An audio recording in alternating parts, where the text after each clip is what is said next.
Olá, queridos colegas, tudo bem? Estamos de volta aqui com a nossa terceira aula de genética, eu, professor Diego Feitosa, e você se preparando para o seu certame, em que eu tenho certeza que você vai ser aprovado, que vai passar, vai tirar um notão, beleza? Nessa aula de hoje, a gente vai falar sobre grupos sanguíneos, que é um assunto muito falado, um assunto muito comentado e normalmente costuma cair nas provas, aparecer nas provas. Principalmente porque a gente precisa saber como lidar com esse assunto com os nossos alunos, seja lá de anos iniciais, ou seja lá de ensino fundamental 2, ou ensino médio, enfim. Então vamos lá, direto para a tela de início, grupos sanguíneos, tá aí nossa tela, e aí a gente vem aqui, ó, para como é determinado esses tipos sanguíneos. Primeiramente, eu quero apresentar a vocês as hemácias que existem no nosso corpo. Essa vermelhinha que você está vendo aqui, essas 4 vermelhinhas que vocês estão vendo aqui, olha, são as células vermelhas que nós possuímos. Você já aprendeu comigo o nome delas, a gente chama elas de eritrócitos. Vou escrever bem grande aqui em cima, olha. Eritrócitos, mas você também vai encontrar na sua prova elas com o nome de hemácias, ok? Ou até glóbulos vermelhos, que é o nome mais vulgar dessas células. Volto aqui rapidinho. Primeira característica que eu quero que você saiba dessas hemácias é que elas não têm núcleo. Elas têm esse formato aí de bala que engasga na garganta, que eu não posso falar o nome da bala, mas com esse formato, sabe, totalmente com uma abóboda na parte de dentro, porque ela não tem núcleo. Isso é uma característica ruim para elas, porque ruim e boa ao mesmo tempo. Ruim porque, já que não tem núcleo, ela não tem expressão gênica, então ela não tem a possibilidade também de se dividir. Hemácias morrem muito rápido, duram só 120 dias na nossa corrente sanguínea. São produzidas em alguns órgãos específicos e morrem logo 4 meses depois. E aí você precisa estar o tempo inteiro produzindo novas hemácias. Mas além disso, além dessa característica, que é mais uma curiosidade na aula de hoje, essas hemácias, elas possuem na membrana delas algumas proteínas que são chamadas de aglutinogênios, ok? Proteínas que são chamadas de aglutinogênios. Dá uma olhada no slide rapidinho e veja você com seus próprios olhos essas bolinhas amarelas que estão aí em volta, ou essas setinhas amarelas que estão aí em volta. Essas bolinhas e setinhas são os aglutinogênios. Essa hemácia que está aqui desenhada, olha só, estou pegando ela aqui primeiro, ó. Essa que está aqui é uma hemácia que só tem proteína que parece um triângulozinho preso a ela. Essa proteínazinha que está aí desenhada, eu chamarei de proteína A. Eu vou chamar essa daqui de proteína A.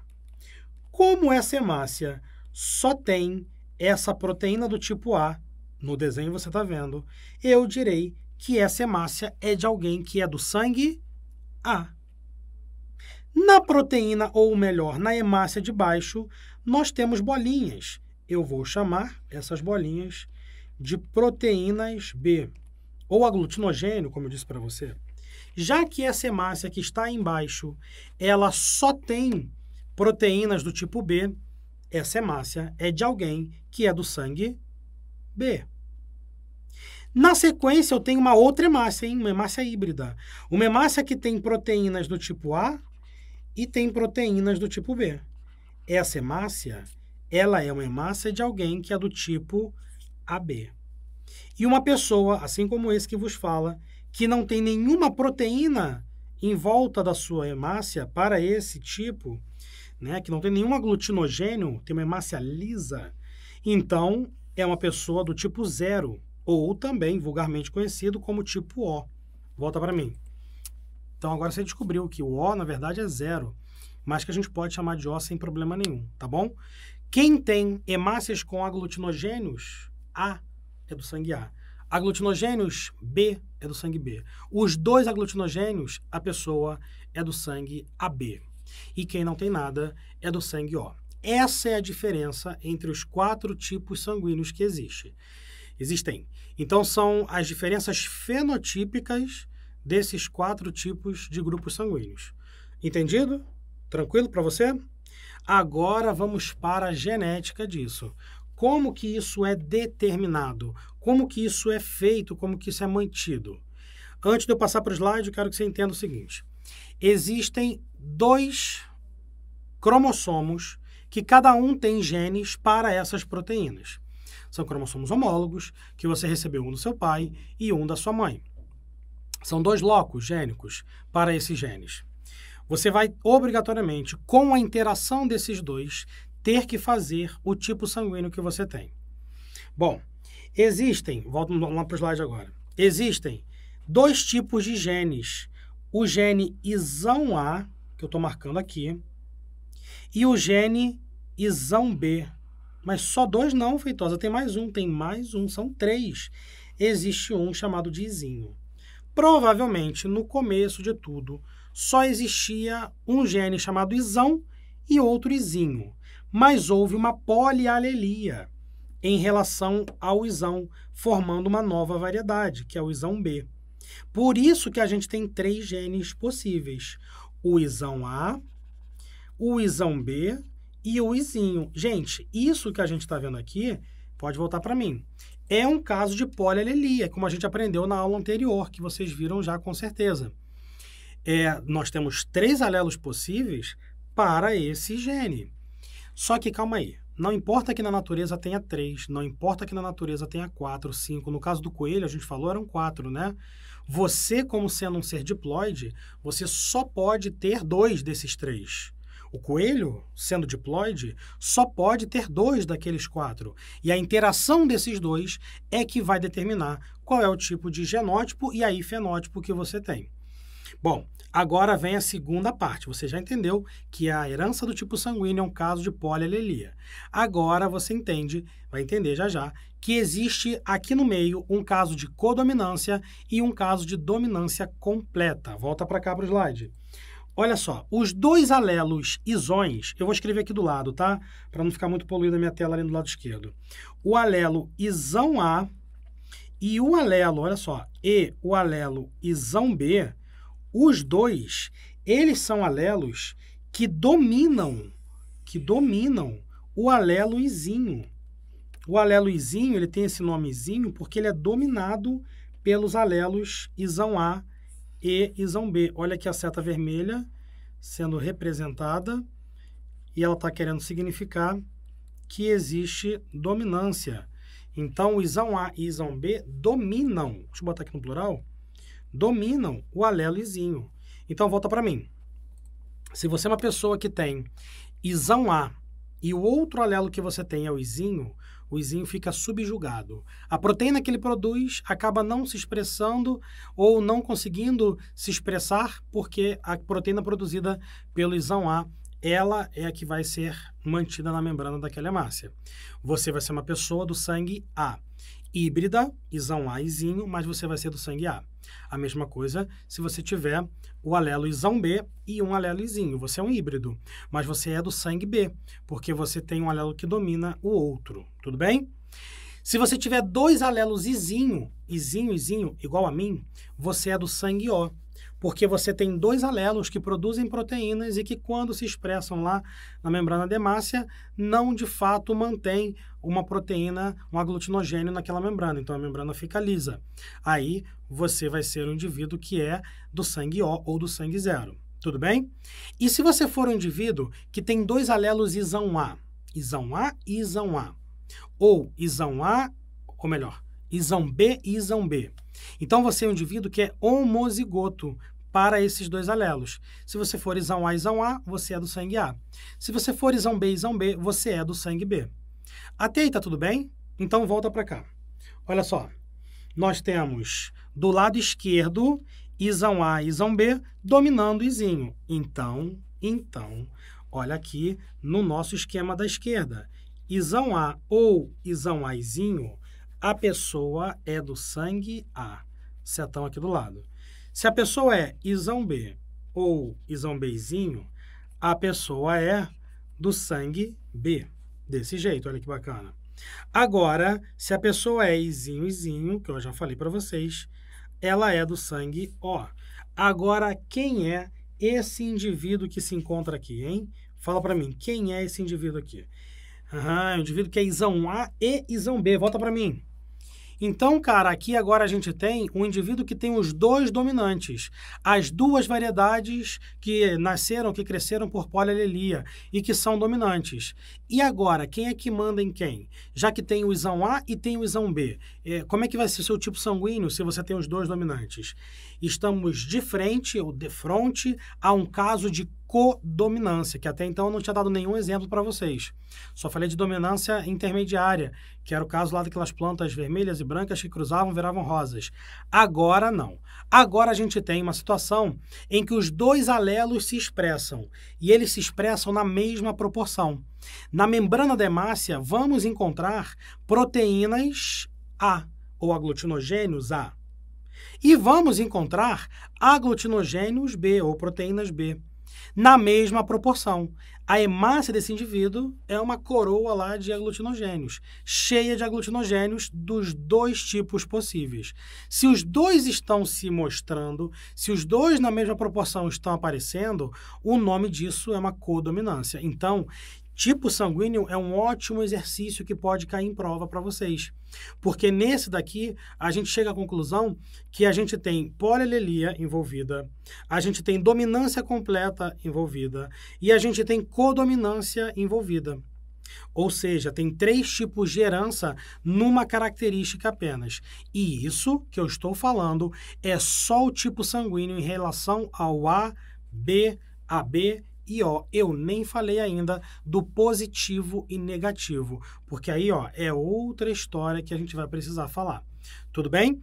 Mas antes de eu passar para positivo e negativo, vamos primeiramente olhar como se encontram essas reações que tanto são faladas de aglutinação. Quem é que pode doar para quem e por que que pode doar para quem? Vamos lá para o slide? Olha só, a gente tem aqui na direita uma situação em que o indivíduo é do sangue A. Então, aqui a gente tem os genótipos dele, tá? Você está vendo aí pequenininho na sua tela. Olha a informação nova. Quem é do sangue A, obrigatoriamente, na sua corrente sanguínea, ele tem anticorpos contra o sangue do rival. Do rival? Quem é o rival? O rival é o B. Não são os dois dominantes? Exatamente. Então, quem é do sangue B, sequência aí do desenho. Quem é do sangue B, olha aqui os genótipos, tá? Ele tem, obrigatoriamente, na sua corrente sanguínea, anticorpos contra o sangue do rival, que são os anti-A. Volta para mim. Sangue é um tecido que tem a parte líquida e tem a parte sólida. A parte sólida são as hemácias, os glóbulos brancos, etc. Nas hemácias estão presentes os aglutinogênios, que são as proteínas que ficam na membrana dela. No plasma sanguíneo, na parte líquida do sangue, a gente encontra proteínas e coisas do mais, e também anticorpos. Os anticorpos que quem é do sangue A possui são anticorpos que se ligam e se encaixam perfeitamente nas proteínas das hemácias do sangue B. Para que isso, Feitosa? Porque se entrar alguma quantidade de sangue B na corrente sanguínea de quem é sangue A, esse sangue B ele é atacado pelos anticorpos anti-B. E aí, esse sangue ele é aglutinado. O que é aglutinado? Tem uma hemácia aqui, aí o anticorpo ele se liga nas proteínas em volta dessa hemácia e vai aglomerando, aglutinando outras hemácias iguais a essa invasora, formando uma bola de sangue, um trombo, formando um coágulo de sangue dentro da corrente sanguínea do indivíduo receptor. Dessa forma, aquele coágulo fica separado, andando pela corrente sanguínea, mas separado, e fica um pouco mais fácil para os monócitos, que são células fagocíticas, fagocitarem e destruírem aquele coágulo. Porque o seu corpo entende que aquele sangue é um sangue de um agente invasor. Sei lá, vai que aquele sangue está trazendo malária dentro, vai que aquele sangue está trazendo, sei lá, uma doença de Chagas. Então é necessário que ele seja destruído logo de uma vez. Então é por isso que existem os anticorpos, ou pelo menos uma hipótese evolutiva do porquê que existem eles. Isso gera um problema, né, para a gente, para a nossa sociedade moderna atual. Se eu, que tenho sangue A, me machuco, preciso de sangue em grande quantidade, eu não posso receber sangue B. Se eu receber sangue B, eu terei a aglutinação dessa grande quantidade de sangue e teria a formação de grandes coágulos na minha corrente sanguínea, o que será fatal, porque entupirá uma grande artéria ou até uma pequena artéria do meu organismo e isso poderá fazer uma trombose em mim. Então, por isso, não é interessante indivíduos que são do sangue A doarem para sangue B e vice-versa. Agora, vamos olhar os outros exemplos. Olha para o slide, olha aí rapidinho. Nesse slide aqui, a gente tem um indivíduo que é do sangue AB. O indivíduo que é do sangue AB, o genótipo dele se encontra aqui, ó, tá vendo? Você tá vendo aí. E o que que ele tem no plasma dele? O que que tem no sangue do AB? Gente, não tem nem anticorpo anti-A e nem anti-B. Volta para mim. Se ele é um cara que na hemácia dele tem as duas proteínas, ele é o cara que não pode ter nenhum anticorpo disponível rodando, porque senão ele vai aglutinar o próprio sangue e ele vai fazer coágulos com o próprio sangue. Deu para entender a diferença? Então esse cara não pode ter nenhum anticorpo. Agora, olha o total oposto. Vamos para o slide para terminar essa parte. Nós temos aqui um indivíduo que é O. O indivíduo que é O está aqui o genótipo dele, ó, izinho, ok? Esse cara, ele tem tanto anti-A quanto anti-B. Volta para mim. Já que a hemácia dele é lisa, ele pode ter os dois anticorpos, porque aqueles anticorpos não vão se ligar a nenhuma hemácia e não vão causar nenhum problema de aglutinação, de formação de coágulo sanguíneo, sabe? Só que tem um problema, né? Já que ele tem os dois anticorpos, esse cara, ele não pode receber de ninguém. Se ele receber o sangue de um AB, ferrou. Se ele receber o sangue de A, ferrou. Se ele receber o sangue de B, ferrou. Então, por isso que o indivíduo que é O é dito como doador universal. Ele não pode receber de ninguém, porque se ele recebe, ele acaba aglutinando esse sangue que ele recebeu. Mas, Feitosa, isso aí diz para mim que ele não pode ser receptor. Por que eu posso afirmar, então, que ele vai ser doador? Ainda mais essa palavra universal. É porque, acompanha o que eu vou falar agora, em pequenas quantidades, o meu sangue, o meu, Diego Feitosa, que é O, pode ser doado para qualquer um de vocês que estão me assistindo. Pequenas quantidades. Por que pequenas quantidades? Porque a minha hemácia é uma estrutura sólida que não tem nenhum aglutinogênio. Não vai ser reconhecida como um corpo estranho dentro de você. Não vai formar um coágulo. Não vai ser formada um coágulo por ela, né? Ela não vai coagular. E aí tá tranquilo e favorável. Mas o meu sangue, Diego Feitosa, tem aglutininas, tem anticorpos, anti-A e anti-B. Vamos supor que você que está me vendo seja do sangue A. Eu, se doar 1 litro, 2 litros de sangue para você, caramba, vai muito plasma meu com anticorpos anti-A e com anticorpos anti-B. Vai dar merda. Vai aglutinar o seu sangue, vai formar trombose no seu sangue. Então, o O é doador universal, como você aprendeu na escola? Sim, é doador universal, vírgula, para pequenas quantidades. Para grandes quantidades, meu camarada, não tem nada de negócio de doador universal. Não. Grandes quantidades de sangue têm que ser doadas do indivíduo que tem um sangue específico para aquele outro que tem o mesmo sangue. Se você é O positivo, doa para O positivo. Se é O negativo, doa para O negativo. E aí sim, em grandes quantidades, não tem aquela tabelinha de equivalência de transfusão sanguínea. Tudo bem? Bom, vamos falar então sobre o fator RH para que você entenda perfeitamente o que é esse fator RH. Vamos para o slide? Olha só. Primeiro, fator RH, ele é determinado por 2 alelos. É uma herança monogênica, um gene só com 2 alelos. Nesse slide aqui, a gente usou a letra D, tudo bem? A letra Dzão e a letra Dzinho. Então, você já está vendo que é uma herança monogênica e, além disso, ela é uma herança que é condominância completa. Condominância completa. Se o cara é Dzão, Dzão, ou se o cara é Dzão, Dzinho, ele é RH positivo. Se o cara é Dzinho, Dzinho, ele é RH negativo. Feitosa, e daí? O que é ser RH negativo? Olha para cá para o meu desenho. Estou fazendo quem aqui? Fala para mim. A hemácia, ok? Estou fazendo a célula vermelha. Vamos fazer uma célula de uma pessoa que seja AB? Sim, beleza, então, fechou. Tá aqui, ó. Tô botando a proteína, o aglutinogênio A. Tô botando outro aglutinogênio A. Mais um aglutinogênio A. É a B, né, que eu pedi para vocês. Tô botando um aglutinogênio B. Fiz um quadrado aqui agora, um retângulo. Estou botando um outro aglutinogênio B, beleza? Vou botar mais um aglutinogênio B. E aí eu acabei de construir uma hemácia que é AB. Deixa eu só botar a informação, ó. Aqui é a proteína A e aqui é a proteína B, tá? E os tipos dela ali. Se o cara for positivo, acompanha o desenho. Ele vai ter mais proteínas na membrana dessa hemácia. Essas bolinhas pretas que eu estou fazendo são as proteínas do fator RH. Então, quem é positivo, quem tem um sangue positivo, é uma pessoa que está cheio dessas bolinhas pretas que você está vendo que eu desenhei aí. São aglutinogênios RH. Uma pessoa que é negativo, fator RH negativo, ela não tem essa outra proteína. Pode voltar para mim. Vou usar o meu corpício como exemplo. Eu sou O positivo. Então, na minha membrana das hemácias, em relação aos aglutinogênios do fator ABO, zero. Não tenho nada. Tudo bem? Mas aquelas bolinhas pretas que eu fiz agora no slide, em volta das minhas hemácias, tem. Eu sou O positivo. Pegou a ideia? Pegou? Ah, Feitosa, então calma aí. Quem é O negativo? Tem alguém O negativo aí? Fala eu aqui, que eu vejo. Quem é O negativo não tem nenhum aglutinogênio na membrana da sua hemácia que seja do fator ABO. E também não tem na membrana da sua hemácia nenhum aglutinogênio que seja do fator RH.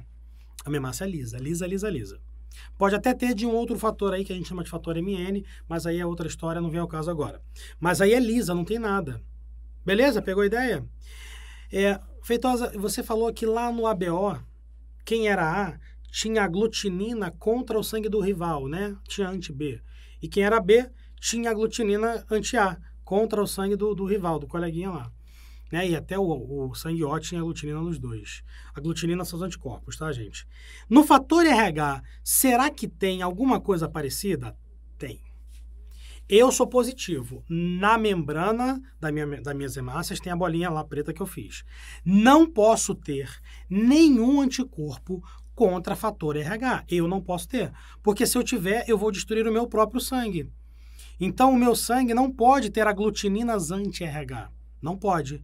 Agora, no sangue de você que é O, que está me ouvindo aí agora, O não, desculpa, você que é negativo, seja qual for, A negativo, B negativo, AB negativo, O negativo, no seu sangue, você, olha o verbo, olha o verbo, olha o verbo, pode ter aglutininas contra o fator RH.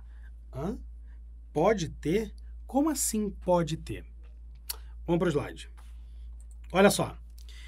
Aqui a gente tem um grande quadrão de compatibilidade genética sendo representado por a palavra sim ou a palavra não. Eu vou pegar dois exemplos só, porque eu já quero falar para você a história que eu comecei a falar sobre o fator anti-RH, né? A glutinina anti-RH. Vou pegar aqui um indivíduo que é AB negativo, tá? Peguei aqui aleatoriamente um, só para a gente fazer a análise. O cara é AB negativo. Opa, peguei errado, é aqui, ó. AB negativo. Vamos lá. AB negativo. Será que o AB negativo pode doar para alguém que é do tipo B? Peguei aleatoriamente também, tá? Vamos cruzar? Cruzar uma coluna com a linha. Olha a conclusão que a gente chegou aqui. Não, não pode doar. Vamos só entender esse porquê que não pode doar. AB negativo para B negativo. Volta para mim. O AB negativo, ele não tem nenhuma aglutinina na sua parte de plasma. Mas o cara que é B negativo, ele tem no seu plasma anti-A. Então, na hora que o sangue do AB entrar no sangue do B, na corrente sanguínea do B, esse sangue vai ser reconhecido como corpo estranho e vai ser destruído. Pegou? Agora vamos fazer uma análise com o fator RH para a gente poder ver isso aqui bem legal. Vamos lá. No slide, o cara que é do sangue O negativo. Uma pessoa que é do sangue O negativo, será que ela pode doar para quem é do sangue O positivo? O positivo. Tá aqui, ó. Ou até do B positivo, em cima. Gente, as duas situações a resposta é sim. Na real, olha para cá, é sempre sim. O O negativo é considerado o doador universal, real, oficial. Volta para mim. O sangue O, ele tem hemácias que são lisas. Quando ele entra na corrente sanguínea de alguém que é B, Isso não é reconhecido como agente estranho. Tudo bem, fica ótimo. Mas esse cara que é do sangue O, ele tem algumas aglutininas que são anti-A e anti-B e podem acabar se ligando no sangue B daquele indivíduo que eu estou citando. Isso pode ser ruim, por isso que essa tabela que eu acabei de mostrar também é uma tabela que se refere a pequenas quantidades. Não é uma tabela que se refere a grandes quantidades. Tudo bem? Tá, Feitosa, mas mostrou a tabela e o negócio lá do fator RH que você ia falar. O negócio que pode ter ou não pode ter. Gente, vamos supor que você seja uma pessoa que é fator RH negativo, tá? Quando você nasce, você não tem aglutininas contra o fator positivo. Você não tem anticorpos que se ligam nas bolinhas representadas aí, presentes no indivíduo que é fator RH positivo. Não tem. Mas, se você tiver contato com algum sangue que seja RH positivo, você vai ter a sensibilização a esse sangue. Você vai ser sensibilizado e o seu corpo vai começar a produzir aglutininas ou anticorpos contra aquele sangue. Isso pode ser um problema para slide. Vamos lá? Mulheres grávidas. Mulheres grávidas que sejam fator RH negativo, qualquer fator, tá? Quer dizer, qualquer fator não, qualquer tipo sanguíneo que seja um fator RH negativo. Vamos supor que essa mulher tenha uma criança, um bebê. Olha aí que bonitinho. O bebê dela é fator RH positivo. Acabei de fazer aqui essa situação. Vamos somente analisar geneticamente como isso é possível, tá? Para o bebê ser fator RH positivo, esse bebê tem que ser desão a alguma coisa no seu genótipo. Essa mulher, como ela é fator RH negativo, ela obrigatoriamente ela é desinho. O pai desse bebê, a gente não botou aqui, não considerou. Vamos supor que o pai desse bebê seja desão. O pai desse bebê, olha aí, ó, é fator RH positivo. Você já aprendeu essa parte ali atrás comigo. Então, obrigatoriamente, esse cruzamento vai desse homem com essa mulher, esse homem com essa mulher, sempre vai gerar crianças fator RH positivo, como é o caso desse bebê que está desenhado aí do lado. Porque o pai vai doar o desão e a mãe vai doar o desinho. Então, esse bebê vai ser desinho. Se o pai fosse desinho, ainda tinha a possibilidade daquela criança não nascer RH positivo. Aquela criança tinha 50% de chance de nascer, né, desinho. Feitosa, qual é o problema de uma mãe que é negativo ter uma criança positiva? Volta para mim aqui rapidinho. Nenhum, desde que ela faça pré-natal corretamente. Durante a gravidez, aquele bebê não terá problema nenhum, ele não sensibilizará o sangue da mãe, porque não há mistura de sangue durante a gravidez. Mas na hora do parto, há mistura de sangue. E aí, o sangue do feto, ele entra em contato com a corrente sanguínea da mãe, por conta do rompimento de vasos placentários e tudo mais. Então, dessa forma, a mãe, após o primeiro bebê positivo, se ela for negativa, ela ficará sensibilizada. Volta lá para o slide, rapidinho. Olha aqui a animação, ela ficará sensibilizada. E a mãe produzirá, vou escrever aqui embaixo, tá? Aglutininas, ou seja, anticorpos, aglutininas, que são anti-RH. Ela é RH negativo e agora ela tem anticorpos contra RHs positivos. Volta para mim. Problema para esse bebê que nasceu? Nenhum. Não tem problema para o bebê que nasceu. Esse bebê está safo, esse bebê está bem, ele vai viver a vida dele. Aquela mãe é que agora tem uma arma biológica contra o sangue de qualquer indivíduo positivo. Se numa transfusão de sangue ela receber sangue de alguém positivo, ela, que já foi sensibilizada, aglutinará esse sangue desse doador e formará trombos. Isso vai ser ruim para ela. Essa é a parte mais branda. O pior pode acontecer, volta para o slide aqui rapidinho, se essa mãe tiver um segundo filho. Vamos supor que ela tem um segundo filho com esse mesmo pai. E aí, esse segundo filho, como eu falei, 100% de chance, nesse caso desse pai e dessa mãe, de nascer desinho também. Olha aí. O segundo filho nasceu, Dzão, Dzinho. Ele é positivo. Durante a gravidez dele, suave, não vai ter problema. Depois da gravidez dele, olha aí a seta mostrando, esse indivíduo pode ter todos esses problemas que você está vendo aí. Anemia, icterícia, problemas de desenvolvimento cerebral e até aborto, se houver contato dos sangues entre eles. Volta para mim. O sangue da mãe, que agora tem armas biológicas, os anticorpos, contra as hemácias de qualquer pessoa que seja RH positivo, podem fazer com que esses anticorpos ataquem o sangue do bebê. E isso destruirá hemácias daquele bebê. Então, esse bebê, ele ao nascer, ele receberá uma grande quantidade desses anticorpos e em alguns dias ele poderá vir a óbito por conta da falta de hemácias no corpo dele para transporte de oxigênio. E aí o grande problema é que a gente vai ter uma mãe que nunca mais vai poder ter filho do tipo RH positivo, porque ela foi sensibilizada anteriormente. O nome dessa doença se chama eritroblastose fetal. Se ela acontece, uma das soluções, que é bem drástica, é você fazer uma transfusão completa de sangue. Você tira todo o sangue do bebê, todo o sangue, ao tempo que você vai colocando novo sangue nele. E haja bolsa de sangue para fazer isso, por isso doe sangue.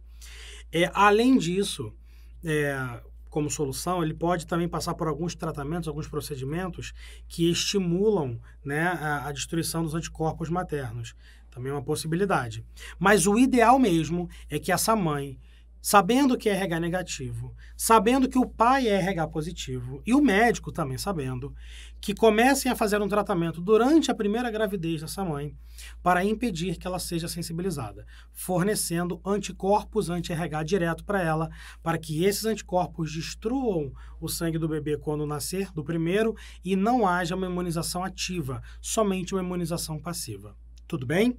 Bom, queridos, então, o seguinte, nesse momento, a gente terminou de ver tudo aquilo que era necessário sobre grupos sanguíneos e terminamos também a nossa aula de genética agora, desse módulo.